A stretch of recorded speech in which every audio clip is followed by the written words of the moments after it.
Buenos días, bienvenidos a nuestra segunda jornada de nuestro seminario de construcción genética. Hoy contamos para abrir nuestra jornada de trabajo con la presencia del doctor Horacio Lozano Pobla. El doctor Lozano nació en la Ciudad de México, es biólogo marino desde octubre de 2007 y es egresado de la Universidad Autónoma de Baja California Sur en La Paz. Es maestro en Ciencias Marinas desde diciembre de 2011 y obtuvo el grado con mención honorífica. Es egresado del programa de posgrado de maestría de manejo de recursos marinos del Centro Interdisciplinario de Ciencias Marinas, el CICIMAR, del Instituto Politécnico Nacional, también en La Paz, Baja California Sur. Es doctor en Ciencias Marinas desde diciembre de 2017 y obtuvo el grado con mención honorífica y es egresado del programa de posgrado doctorado en Ciencias Marinas del Centro Interdisciplinario de Ciencias Marinas del Instituto Politécnico Nacional, también en La Paz. Fue becario CONACYT durante sus estudios de maestría y doctorado. Es miembro activo del Sistema Nacional de Investigadores, nivel candidato, desde enero de 2019.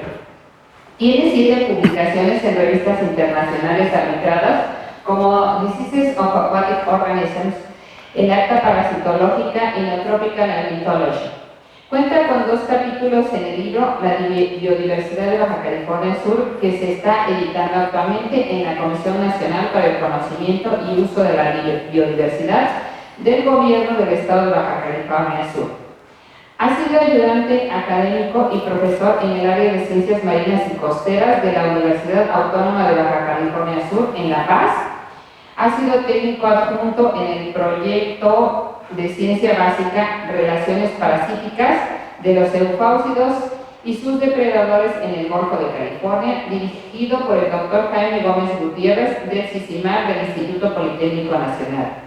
Ha participado como sinodal en exámenes profesionales en la licenciatura de Biólogo Marino en la Universidad Autónoma de Baja California Sur.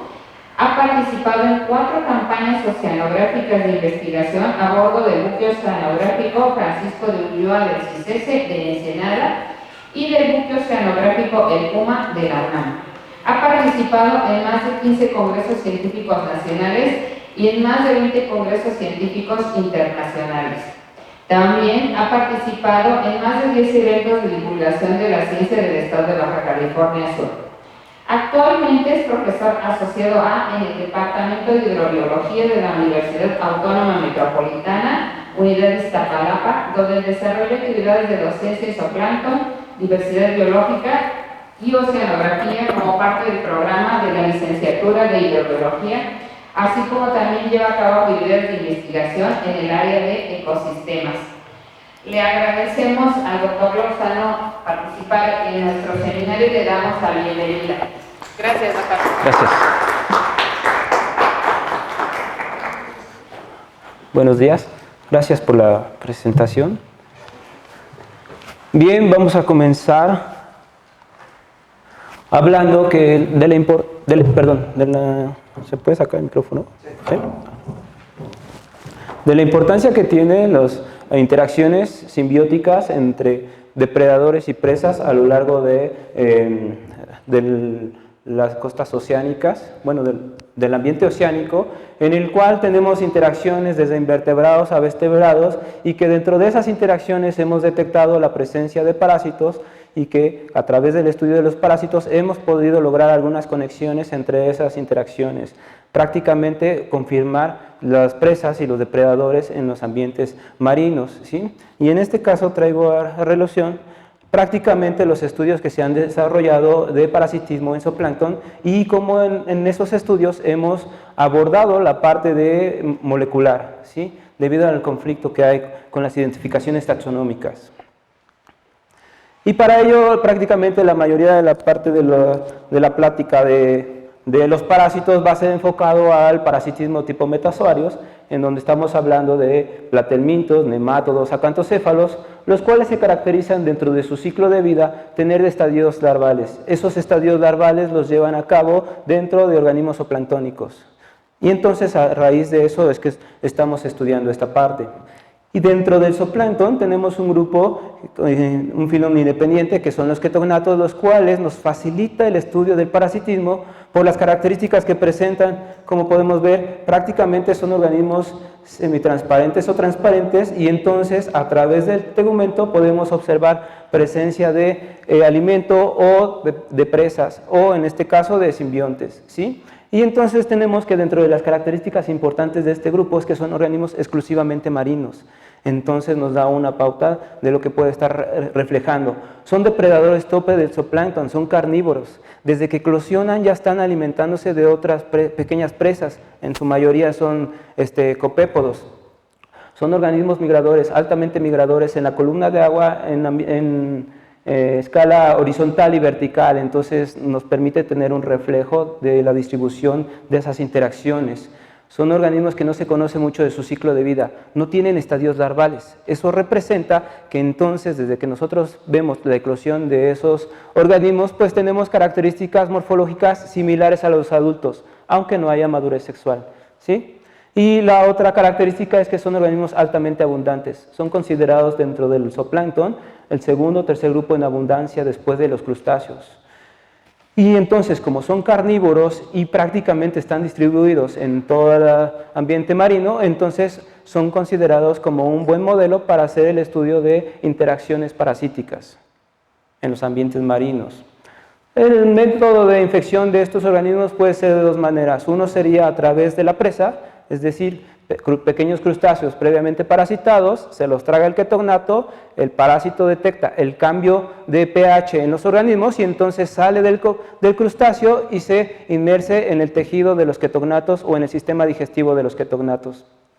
El otro mecanismo es que como los estadios larvales presentan fases de vida libre, entonces los parásitos podrían estar detectando por reacciones químicas a los hospederos, ¿sí? Considerando que los ketognatos son altamente abundantes, entonces son un método de hospedaje o de hospedero factible, ¿sí? Y dentro de esas características, por la presencia de los parásitos, se ha detectado que hay anomalías en la morfología de los ketognatos.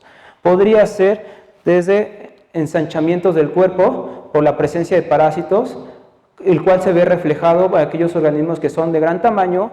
Aparentemente, la relación del parásito hospedero es de 1 a 1. Es difícil que se puedan encontrar infecciones mayores a 1. Sin embargo, en los últimos estudios que se han realizado, pues hemos encontrado que hay infecciones de más de 1, 2 o 3, dependiendo de la zona marina en la que se encuentren, porque representa que en esa área geográfica se están llevando a cabo los ciclos de vida de los parásitos y que entonces tenemos a los hospederos vertebrados definitivos de esos parásitos expulsando a las larvas o a los huevos en las heces fecales, ¿sí? Y entonces es lo que nosotros estamos encontrando, una segunda o tercera fase larval de esas expulsiones. Y aquí nuevamente tenemos una imagen del ketognato con su transparencia, en la cual podemos observar cómo hay variabilidad en el tamaño del parásito, ¿sí? Y al ser estos organismos prácticamente sencillos morfológicamente, hablando de los ketognatos, entonces el parásito puede estar migrando constantemente a lo largo de todo el ketognato. Entonces tenemos que hay una alta infección en los ciclos, en los microhábitats, ¿sí? Entonces, como hay casos especiales en los de la intensidad de parasitismo es muy alta, entonces nos llama más la atención por qué esas áreas geográficas están tan parasitadas. Entonces, para poder resolver ese tipo de preguntas, pues primero tendríamos que saber pues, cuáles son los parásitos que estamos encontrando, ¿sí? La primera imagen es de las costas de Brasil y la segunda imagen es del Alto Golfo de California. Entonces, son dos puntos geográficos extremos en los cuales tenemos altas intensidades. Y se caracteriza por tener la misma presencia de parásitos o el mismo tipo de parásitos. Entonces, mundialmente ha habido muchísimos registros de parasitismo en ketognatos, en zooplancton en general, y hemos retomado un poco esos estudios porque en cada uno de ellos hablan de las características morfológicas. Al nosotros encontrar estadios larvales de esos parásitos, pues difícilmente podemos llegar a una identificación taxonómica específica. Entonces, como nos cuesta trabajo esa identificación taxonómica específica, necesitamos de otras herramientas para poder tener mayor precisión. Y entonces hemos realizado aparte de esas presencias esporádicas o esos registros esporádicos, hemos realizado estudios sistemáticamente, hablando de series de tiempo en las costas del norte de Quintana Roo, en las costas de Jalisco y recientemente en las costas de Baja California Sur, para poder tratar de monitorear la presencia de esos parásitos o esas interacciones a lo largo del ciclo de vida de los hospederos o a lo largo de ciclos estacionales en las áreas geográficas. Y traigo a relucir estas dos áreas geográficas representando lo que es el norte de Quintana Roo, el área de Cancún, y por fuera de Cancún, que representa la zona costera, y por aquí las manchitas negras representan el inicio de la barrera arrecifal de Puerto Morelos. Entonces traigo esto a relucir porque se ha detectado que hay una alta abundancia de una especie en particular de ketognato y mayor diversidad fuera de la laguna de Nichupté. Y entonces con ello hemos detectado que hay especialización o cierta especificidad de esos parásitos en los hospederos y que tenemos todavía la problemática de quién es quién. Hemos hecho gran definición de características morfológicas, tratar de hacer diagnosis y acercarnos lo más posible a familias y a géneros. En algunos casos, como se han hecho estudios en otros grupos zooplanctónicos o en otros grupos de vertebrados, hemos tenido mayor éxito. Pero en la mayoría tenemos morfologías larvales incompletas en su desarrollo y entonces no sabemos realmente a qué son. Y también hemos encontrado que dependiendo de la diversidad de hospederos es la diversidad de parásitos que hay. En esta área del norte de Quintana Roo hay una diversidad de 13 especies de ketognatos y de esas 13, 5 están parasitadas. Nada más que cabe recalcar que dentro de la laguna, que corresponde a estas gráficas, la dominancia de la especie es del 99% de Ferozagita híspida. Y fuera de la laguna, de Nichupté, tenemos una dominancia de la otra especie, Flaccicagita inflata. Y tienen característica que cada una representa una diversidad de parásitos distinta. ¿Hay interacción entre esos parásitos o no? El otra área de la que les voy a hablar es la serie de tiempo que está en las costas de Jalisco, que también representa un muestreo durante 3 años, y entonces hemos tenido la variabilidad de esos parásitos, ¿sí? En colaboración con el grupo de trabajo de la doctora Carmen Franco en la Universidad Autónoma de Guadalajara, en donde hemos logrado caracterizar morfológicamente la diversidad de parásitos. Esta diversidad de parásitos es menor a la que se presenta en el norte de Quintana Roo, sin embargo, en cuestión de hospederos tenemos una mayor diversidad, ¿sí? De hospederos parasitados. Entonces tenemos un gran aporte de diversidad parasitaria en las costas de México, sin saber realmente hacia dónde van a ir y qué características definitivas van a representar para ser especies. Otras técnicas que hemos utilizado es la microscopía electrónica para tratar de encontrar características morfológicas que nos ayude. Hemos tenido algunos indicios, algunos patrones, pero otro problema que representa es que la diversidad por género de parásitos es muy alta, entonces nosotros tenemos 1 o 2 posibles géneros en un género total de 35, 40, ¿sí? Entonces, pues tenemos mucho trabajo por hacer. Y el último área geográfica representa lo que es el centro y norte del Golfo de California, en donde estacionalmente se realizan cruceros oceanográficos, se revisa o se hace lo que es el estudio de los calamares, y entonces como los calamares tienen como fuente de alimento principal el zooplancton, pues entonces ahí vamos los zooplantólogos unidos a los pesqueros tratando de detectar esas abundancias de zooplancton y relacionarlas con la alimentación del calamar. Uno de los métodos para poder lograrlo es a través del parasitismo, que de alguna manera lo estamos llevando a cabo, sin embargo, dependemos realmente de la presencia o ausencia de esas infecciones, ¿sí? Hemos hecho estudios de 2 maneras, una es a través de los muestreos convencionales de zooplancton, usando redes bongo, fijando muestras en formol, fijando muestras en alcohol, y la otra es a través de observaciones en vivo. Tomamos una muestra en vivo, una muestra de organismos vivos y la vamos observando durante toda la noche para encontrar esas interacciones y tener mayor base para nuestras identificaciones morfológicas. Entonces hemos logrado algunos videos de esas interacciones, hemos logrado descubrir que las tallas que se representan de esos parásitos realmente no tiene que ver con la talla total que tienen, porque los organismos al estar expuestos a una intensidad de luz pues tienden a expandirse o contraerse, ¿sí? Entonces eso nos va ayudando a eliminar algunos algunos patrones que se han relacionado con la taxonomía morfológica de estos parásitos a través de las observaciones en vivo. Y una vez que detectamos esas interacciones, obtenemos el ketognato, lo separamos de la muestra total y después separamos al parásito de esa muestra total y la preservamos en alcohol para poder hacer los estudios moleculares. Entonces ya vamos ampliando nuestro rango de variabilidad o de factores que podemos utilizar para hacer esas identificaciones. Entonces, dentro de la diversidad de esos cruceros estacionales que hemos hecho, hemos encontrado que en los periodos de verano, en el periodo de junio, tenemos altas intensidades de parasitismo en todas las estaciones que muestreamos. Prácticamente se hacen muestreos como de 32, 35 estaciones y en día y noche, y entonces tenemos interacción parasitaria en todas las estaciones. Entonces nos llama muchísimo la atención a qué se debe. Dentro de esta diversidad tenemos específicamente que hay dos especies que dominan esa diversidad de hospederos en las cuales encontramos la diversidad de parásitos.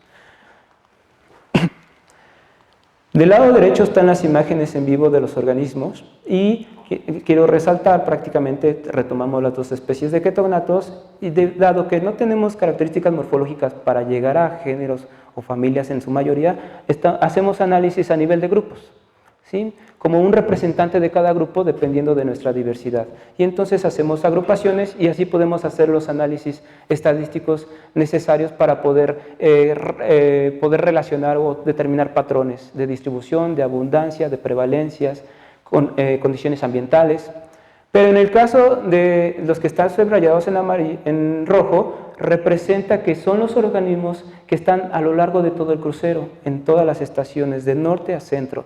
Y como nuestros cruceros son de dos mecanismos, a través de muestreo de distribución horizontal prácticamente y muestreo en vivo superficial, entonces tenemos a los organismos a profundidad y a superficie, ¿sí? Y morfológicamente se han definido tipos de parásitos sin llegar a un género en particular y sobre todo sin poder relacionarlo con los adultos. Entonces nosotros hicimos el ejercicio de obtener dos morfologías distintas y analizarlas con biología molecular, creyendo que podríamos confirmar que son distintas o no. Curiosamente, en estos cruceros, no solamente en los ketognatos hemos encontrado otros hospederos zooplanctónicos con los mismos tipos de parásitos. Entonces, en este caso estamos relacionando al molusco planctónico con un estadio larval previo al que se encuentra en ketognatos, que son redias, ketognatos infectados con las metacercarias, tenóforos y sifonóforos con los mismos tipos de metacercarias. Entonces tenemos dos estadios larvales de los 3 o 4 que pueden presentar en su ciclo de vida.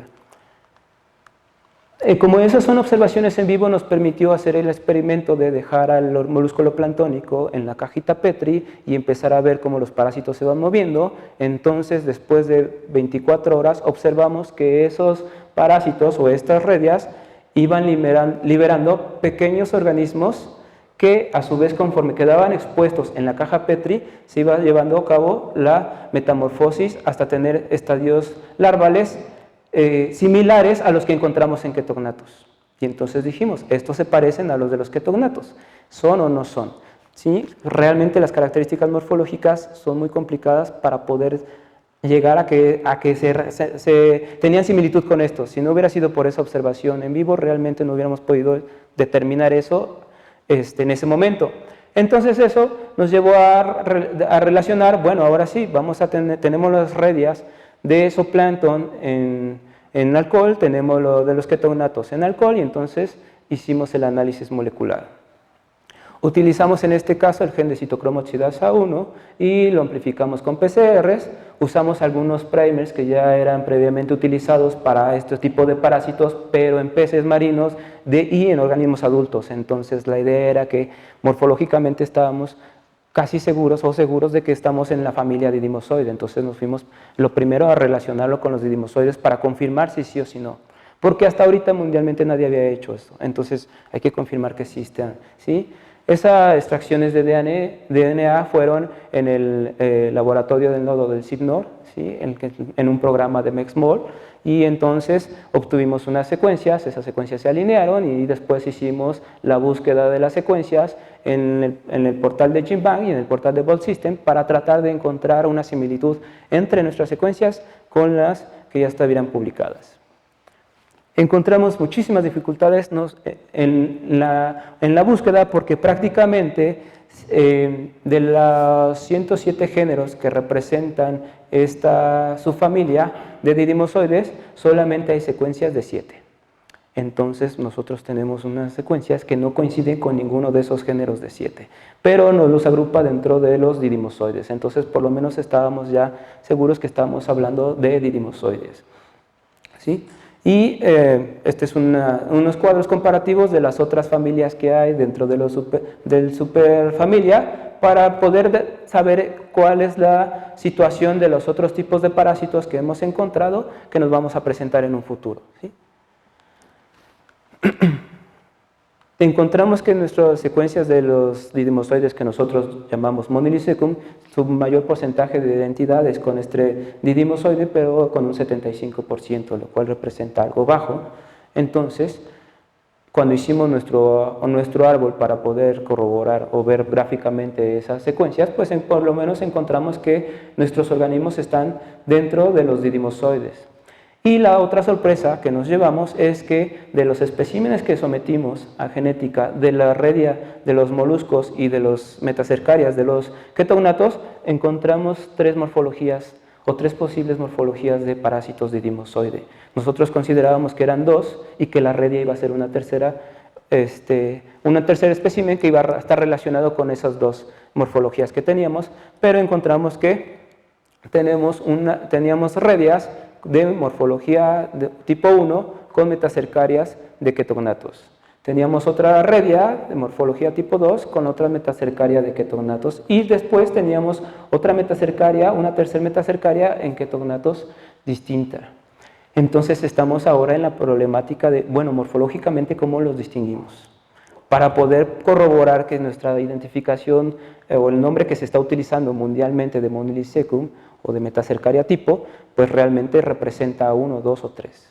Entonces, ahí está ahorita la disyuntiva y la chamba de poder encontrar una manera de poder resolverlo, ¿sí? Y entonces, encontramos que, bueno, están los ketognatos y están los moluscos y que en conjunto tenemos el segundo estadio larval que representa la redia y tendríamos el tercer estadio larval que representa la metacercaria. Entonces estamos armando parte del ciclo de vida de estos tremátodos morfológicamente y ahora ya corroborándolo con biología molecular. La problemática ahora es, bueno, no tenemos secuencias de organismos adultos disponibles para corroborarlo porque hay muy poquita información, entonces tenemos que irnos con aquellos investigadores que están haciendo estudios de parásitos en peces, que están encontrando didimosoides y que están empezando a hacer biología molecular para nosotros unirnos a esos proyectos y poner nuestras secuencias disponibles para compararlas. Este mismo caso, que es en donde más hemos avanzado en los didimosoides, pues lo tenemos en la diversidad de parásitos que encontramos en el zooplancton, ¿sí? Hemos hecho algunas relaciones de grupos zooplanctónicos con vertebrados marinos, donde vemos ahí una interacción de presa-depredador y que la podemos confirmar con la presencia de esos parásitos, aún a pesar de no encontrar relación entre las especies. Como es el caso de estos estudios larvales, los cuales también ya tenemos algunas secuencias de esos parásitos, pero que no hemos podido todavía relacionarlo con el análisis de los organismos adultos. Sin embargo, sabemos que la mayoría de estos parásitos adultos se encuentran en tiburones, entonces nuestra relación directa sería con mantarrayas y tiburones. Y para allá vamos. Entonces, retomando nuestro esquema inicial, pues nos permite a través de la morfología y confirmarlo un poquito con la biología molecular, que los ketognatos son componentes importantes dentro de esa diversidad parasitaria, particularmente este es el caso de los didimosoides, en los cuales tiene interacciones con grupos zooplanctónicos que de algunos de ellos se pueden alimentar, otros sirven como fauna de acompañamiento con el ketognato, es decir, donde tenemos abundancias de ketognatos, tenemos las abundancias, por ejemplo, de los moluscos zooplanctónicos que también son carnívoros. Entonces tenemos los primeros estadios en estos moluscos zooplanctónicos, posiblemente salen expulsados del molusco zooplanctónico y entonces como el ketognato va acompañado en la fauna, pues empieza a tragar lo que ve alrededor de ellos, ¿sí? Y entonces ahí podríamos tener la relación de que 2 estadios larvales aquí y un tercer estadio larval acá. Bibliográficamente sabemos que estos parásitos adultos van a dar a calamares, van a dar a peces escómbridos y van a dar al pez mola mola. Entonces, nuestra encomienda es ahora buscar análisis moleculares de la diversidad parasitaria de estos tres grupos. Como los cruceros oceanográficos que se realizan es para ir tras la pesca del calamar, entonces también tenemos la encomienda de que en esos momentos que nosotros hacemos los estudios de zooplancton, pues hacer el estudio de la diversidad parasitaria a través de la revisión de las heces fecales. Puede ser en ese momento para poder tener las mayores características en vivo y si no puede ser a través de la fijación de las muestras y revisarlas en laboratorio. Entonces ahí tenemos nuestra segunda parte.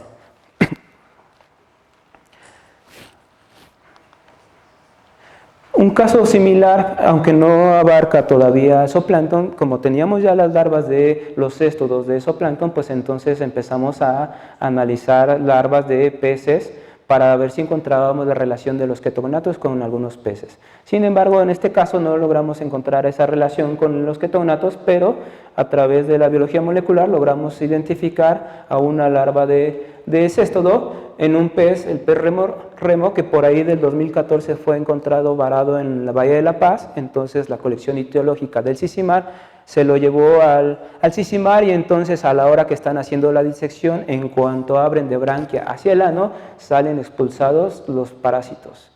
Entonces, sin poder tener toda la muestra, tomamos una submuestra muy representativa de 63 individuos y entonces esos 63 individuos optamos por fijarlos en formol y fijarlos en alcohol para poder hacer la identificación morfológica, que creíamos que íbamos a poder lograrlo, y si no, para poder hacer el estudio molecular confirmando nuestra morfología obtenida.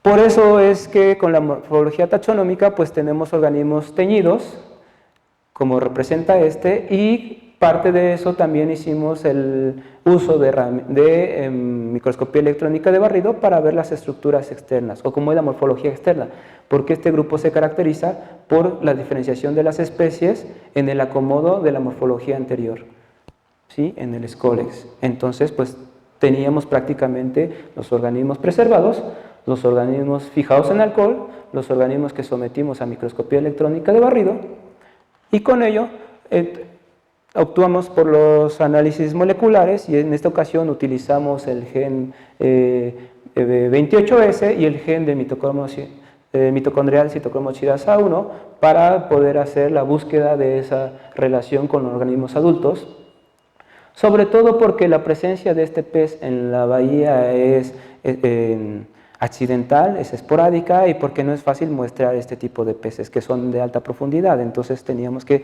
tener la mayor aprovechamiento posible, ¿sí?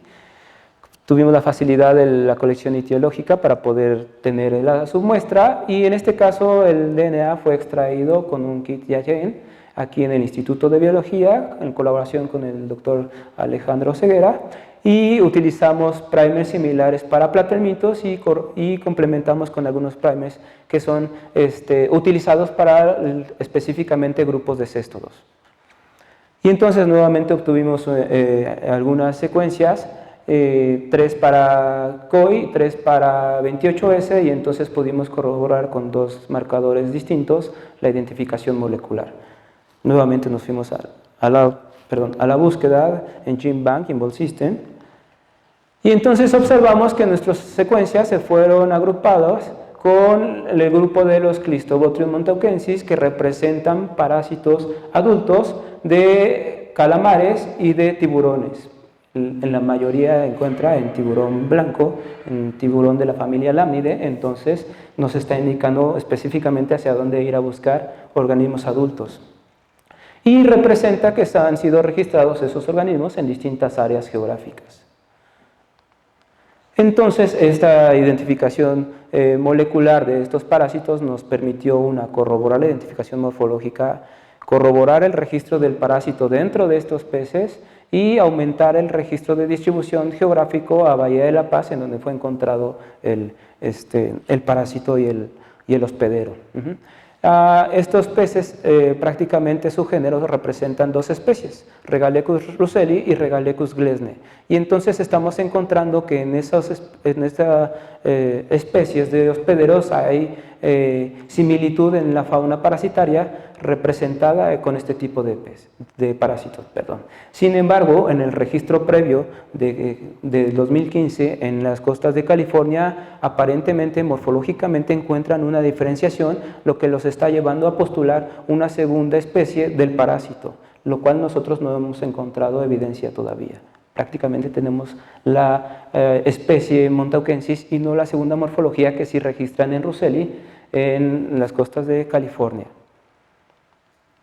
Y entonces con eso nos lleva, bueno, ahora a hacer la propuesta de cuál es el plan de trófico que se lleva a cabo en esos parásitos. Ya no tenemos ahora como elemento principal a los ketognatos, ahora tenemos como elemento principal al pez Regalecus glesne, el cual se alimenta principalmente de eufausidos, y entonces a la hora que nosotros hicimos esa disección tenían en el intestino muchísimos eufausidos. Sin embargo, de la submuestra que tomamos no encontramos eufausidos parasitados.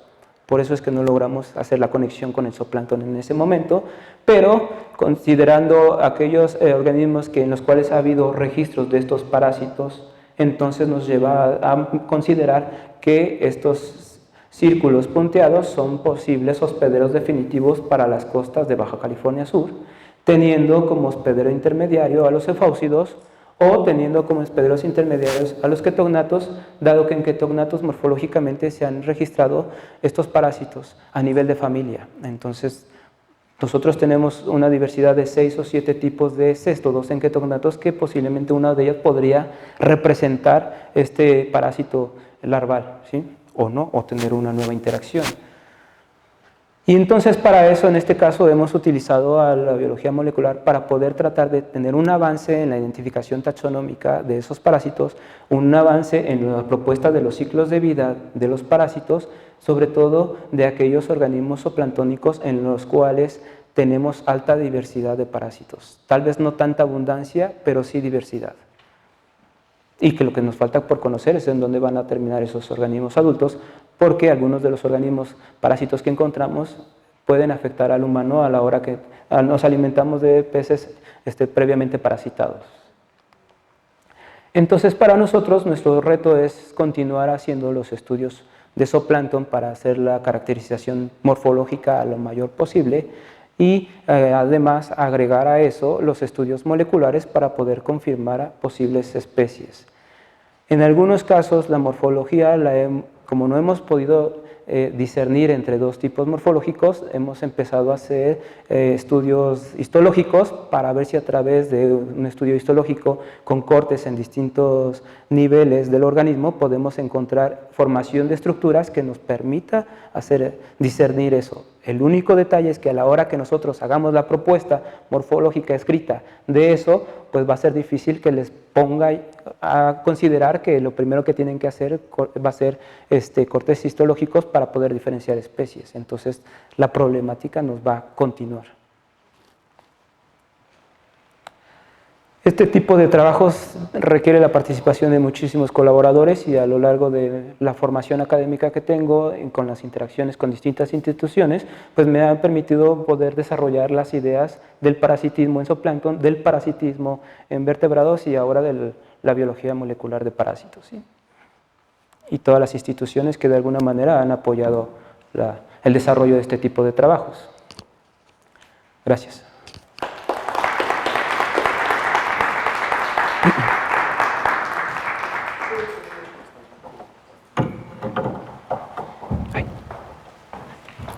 Gracias, doctor. Tenemos tiempo para preguntas. Maestra, por favor. Sí, muy interesante su plática. Bueno, por lo visto son muy cosmopolitas, ¿sí? Entonces eso me llama la atención porque entonces me pregunto ¿por qué han sido tan exitosos? ¿Qué es lo que ha hecho que sean tan exitosos para parasitar a tantas especies? Es decir, me asombra muchísimo. Hablando de cosmopolita, ¿se refiere al parásito? Sí. ¿Cuál? Porque el cosmopolita es el hospedero, en este caso el ketognato, el que es el que utilizamos de modelo. Pero ahora, hablando de parásitos, a nivel de familias y géneros sí son cosmopolitas. El detalle está en que ya a nivel de especies se está observando especificidad. No presento yo especificidad porque en realidad la plática no la enfoqué a organismos adultos. Si yo hubiera puesto un par de diapositivas más sobre peces, entonces ahí hubiéramos observado que las especies de parásitos están en función de una familia o dos de peces. Por ejemplo, en el caso de los escómbridos, la mayoría de los dimosoides va a dar a los escómbridos. Entonces, si yo reviso, por ejemplo, clupeidos, arenques, otras familias de peces, difícilmente encuentro esas infecciones. Entonces, lo he dirigido un poquito hacia allá. Y sí hay parásitos cosmopolitas, pero ya a nivel de específico o a nivel de especies hay cierta especificidad. A veces varía entre especies de hospederos. Y la otra es por la área geográfica. Gracias. Sí. Yo una pregunta, bueno, cuando ustedes hicieron el blasteo, ¿hicieron antes el alineamiento antes de blastear o lo hicieron después? De las dos formas. Hicimos antes de blastear y tuvimos un porcentaje, antes del alineamiento hicimos un blasteo para darnos una idea de dónde nos estaba ubicando. Después de eso hicimos el alineamiento y entonces volvimos a hacer el blasteo y lo único que pasó fue que, en este caso, que nos aumentó los porcentajes de identidad. Por ejemplo, el del zooplancton, ¿no? Nos aumentó al 75%, pero pues nos queda muchísimo porcentaje todavía por acercarlo, ¿no? Aproximarlo a alguno. Entonces, en el caso del cesto 2, sí, el blasteo sí fue del 95%, inclusive está más, entonces. ¿Sí?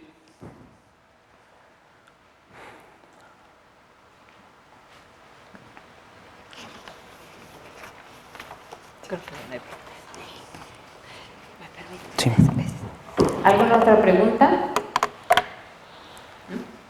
Pues si no hay más preguntas, le agradecemos al doctor Lozano su participación.